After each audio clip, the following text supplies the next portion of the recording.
Hey guys, I'm WildHeart and today I will do patch 13.24 rundown for you. Kinda a big patch, I must say, not as tiny as previous patches.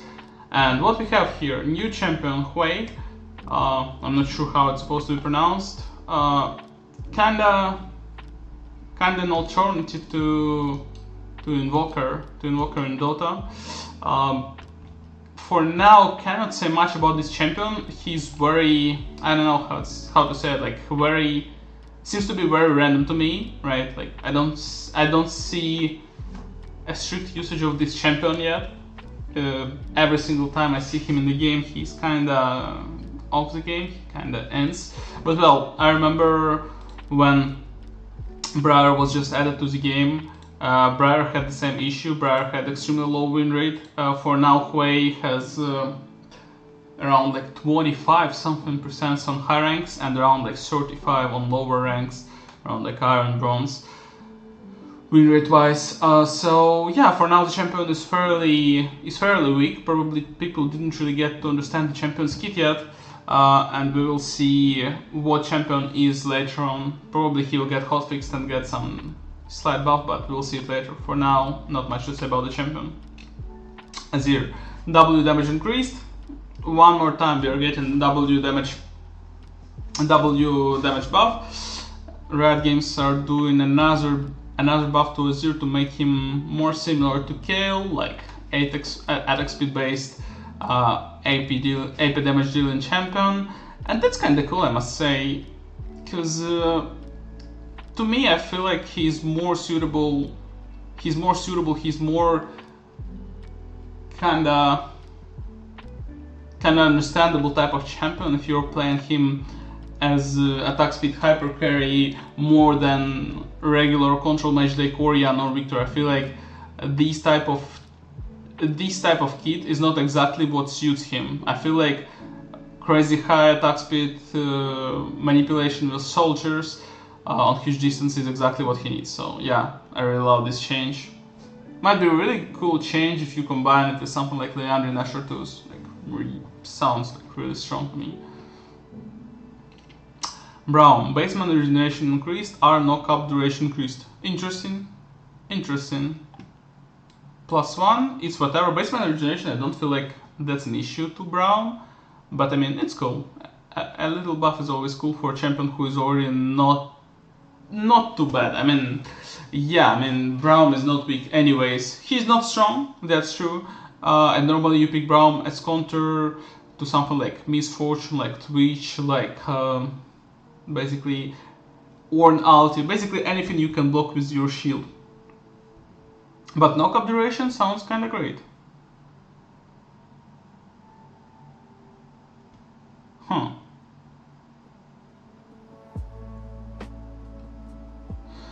I mean, 0.3 seconds is not that big of a deal, but at the same time I feel like Braum is very difficult to balance, because the champion is not weak.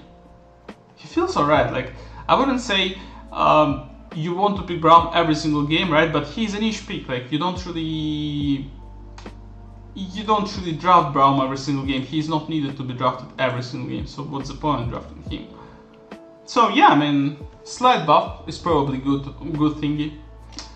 Briar, and not another nerf. Wow, interesting. Base armor reduced, attack speed ratio increased. Q is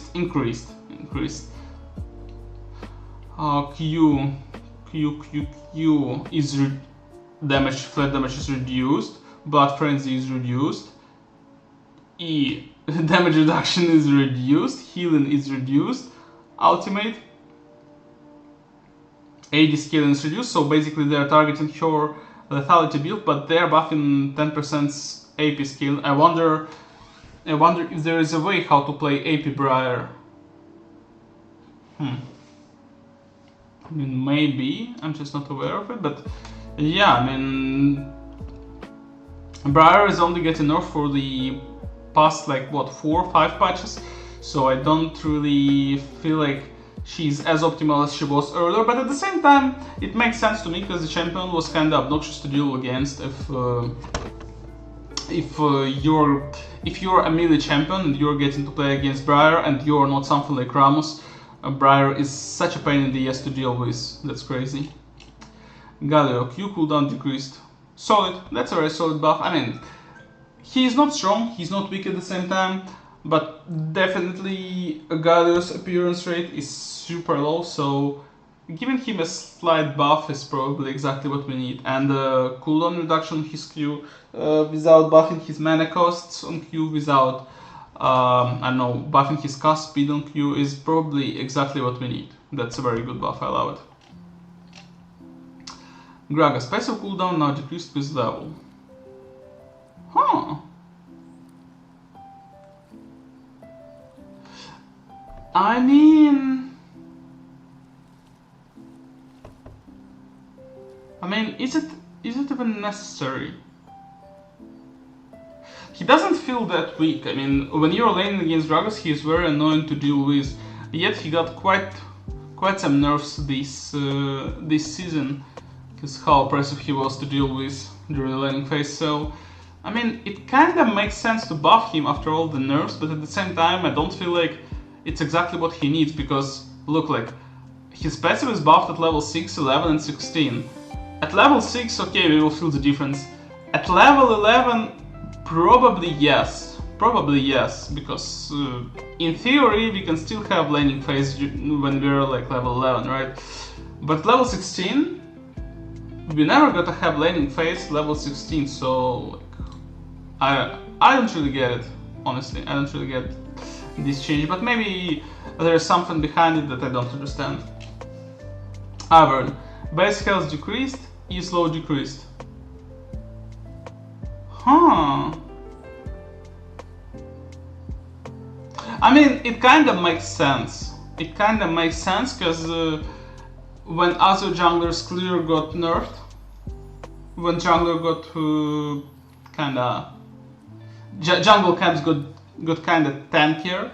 For Ivern, that's whatever. Like he's not feeling any difference from that, right? So champion, basically Ivern is unique champion. Ivern is the only one who doesn't feel like any difference, so it makes sense. Kinda makes sense. I'm not sure if that's exactly what has to be nerfed. I don't feel like nerfing slow on E is exactly what you need to nerf. Probably nerfing cooldown by at least 1 second would be better idea. But well, not bad. I would say it's a decent change. Okay, Santa, W mana cost decreased, damage increased.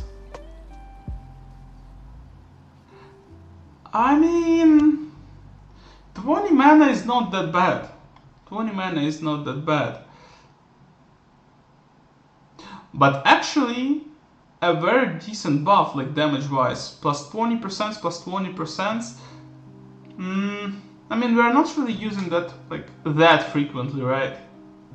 Considering its cooldown. So, yeah, I mean, it's kind of whatever. It's cool. It's cool for K-Santa mains, but those who are not playing K-Santa, they probably won't even notice any difference. Leona. Ooh, Leona buff, it's very great. It's actually very good because Leona is such an underpowered engager tank. I don't know, like she's not doing anything as well as other tanks do. Like Nautilus does better engage. She sees much more reliable. It's easier to hit. It's easier to just chain CC one target with Nautilus. As simple as that. Rel CC is harder to avoid, I would say. Rel CC is harder to avoid, plus Rel can force fights much faster with her flash. Ulti W combo like this all together. It's such a strong combo actually. And if we need like a 10 tier engager, we have Alistar. So she's something in between among all those champions, and she's worse than all of those champions, I feel like. So giving her slight buffs makes sense to me. Definitely makes sense to me. I don't really understand why they give her bonus armor in W though. I personally feel like it's not exactly what you want to buff here, because normally you max W, and that's exactly targeting your like level 5 of spells, so level 9 when Leona is level 9, so basically we increase your like dive potential at this point, and fights around like second Drake, third Drake, something like that. I personally don't feel like that's exactly what we need. Honestly, I feel like some cooldown reduction on her E would be a better thing to buff. Or maybe +5, +10 movement speed would be better. I don't feel like these 10 armor can give her like too much, and at the same time she's already tanky enough, so it's kinda... I feel like that's literally the most unnecessary thing that you can buff her at this point. So I find this change kinda odd. Damage and ulti. I mean, damage and ulti is good because her damage and ulti is dog shit in a way. So +50 magic damage is cool. It's good, definitely. Lucian. I was thinking why I'm getting so many Lucian this patch. That's because of his E buff.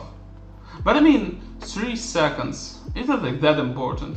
At level 5 of spell, it's 14 seconds.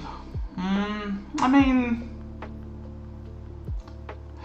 it's not bad. It's clearly not bad, but at the same time, I feel like Lucian is such a terrible champion. He's not. If you pick Lucian without Meteor or Nami, I feel like this champion is such a bad one. Like, you have meta of what? Of Jinx, Zarya, Kai'Sa. At higher ranks, you can get to play against Kalista, maybe Ziggs. How you gonna play Lucian in these games, or even against Draven, let's say, and Caitlyn also. I don't really get it. Like, honestly, if Lucian is played without Nami Melia, honestly, it's kind of hard. Just, I'm not saying like the champion is terrible, but it's just kind of hard to pilot it like that. Because at the same time, when you're piloting the champion like Lucian, it demands you to play so precisely. You can make no mistakes, and that's the issue.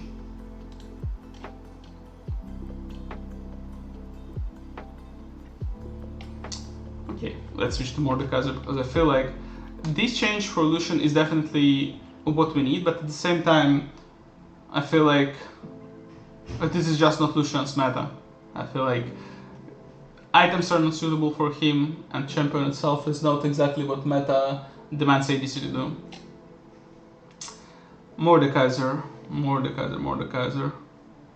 Q damage is increased. It is increased. Scale is increased by 10%. Not much, but it's cool still. Okay, let's see what they do with ulti. Casting Realm of Death will now reveal the target upon starting the cast. This means that walking into a brush while Mordekaiser is casting his R will no longer... That's such a good quality of life change, like that's crazy. No, the target will not be revealed for the entire duration of the spell, so you can still hide on bush if one comes with you to reveal. I mean, that's a good change. That's definitely a good change, because for Mordekaiser players that's such a big issue, I believe. Kiana, base mana and grows increased. That's cool. That's cool. That's a very good change. That's one of the best changes I've seen in this patch so far. Kiana is such a difficult champion to pilot. She's so unforgivable, it's crazy. Like, she's very problematic to pilot. And honestly, I feel like these 50 mana is not something that's gonna make her broken, but at the same time you don't really need to be like as precise as you were earlier. Like, in previous metas, you've been buying Manamune with Kiana, now you don't really buy Manamune unless you're going Eclipse build.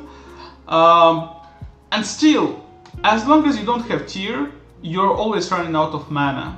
Unless you're like really good with Kiana and you understand champion to the slightest things. But at the same time, I feel like that's exactly how you want to buff Kiana without making her too broken. Talon. Ranged Yuna also resets Talon's attack timer. Wait. Uh-huh.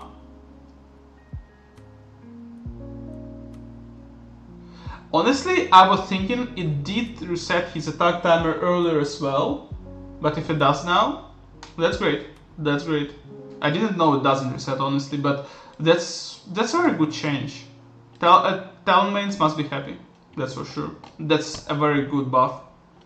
Some people must say that's adjustment, that's not a buff, but honestly, if you're one-tricking champion, such a thingy like a possibility to reset your auto attack with a champion who can get up to like 400 AD that's a very good sign, definitely. W and D bug fixes. Fix the bug where the first half of the rift would fizzle if Vel'Koz died directly after casting. Yeah. Happened too many times. Fix the bug where the spell would fizzle out when Vel'Koz flashes or is knocked back at max range. I didn't even notice this one, but okay. Tectonic Disruption Missile will now spawn at Vel'Koz's original location if he flashes or is knocked back during the cast. How it was working? Wait, so it was like replacing his E based on the location. So you could do E flash earlier or what? Or I don't understand something. This one is weird. This one I cannot really say much about, but this one is weird, honestly. But I really love that such old champions like Vel'Koz, like basically forgotten champions, are getting so much love recently. That's a very good sign, because this way I believe sooner or later we will get something like I don't know, Wukong rework, or at least some adjustments to this champion, because champion feels hell outdated. Or maybe who else? For a moment Poppy was reworked. I was thinking that was just recently, but I think it's like it's been like 7 years since Poppy was reworked. Yeah, something like 7 years.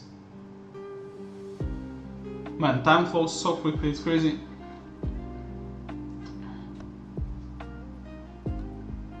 Maybe Seaver has to be reworked as well. Misfortune. Some of the champions are so outdated. If you think about their design, they are so outdated comparing to newer champions. Like, if you compare champions' design of Misfortune and fucking Zeri, dude, like, how these two champions can exist in one game? Zeri, AD growth increased, double damage increased. That's not bad. I mean, that's not much, but that's not bad at all. And at the same time, they buffed W slap damage. I mean, just in damage, but that's clearly a good thing, because honestly, I didn't see a good Zeri for like 6 months now, unless the guy is like scripting. That's like the only case when I see that Zeri player is good.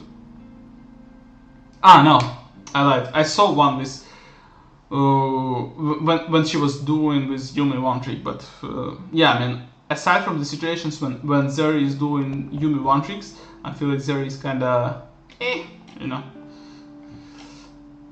Alright. Announcement about season end. So it's what? Gen 9s. So 1 more month, right? Arena returns, whatever, I'm not a big arena fan, not gonna lie.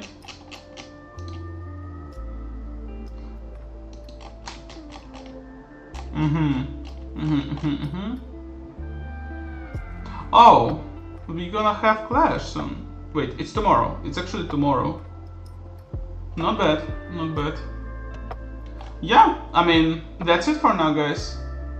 Be sure to participate in Clash. Honestly, Clash is one of the best experiences League currently has. This reminds me of good old days when we had 5v5 ranked, and for now it's very difficult to get these type of 5v5 5v5 team environment experience, and Clash is exactly what it brings.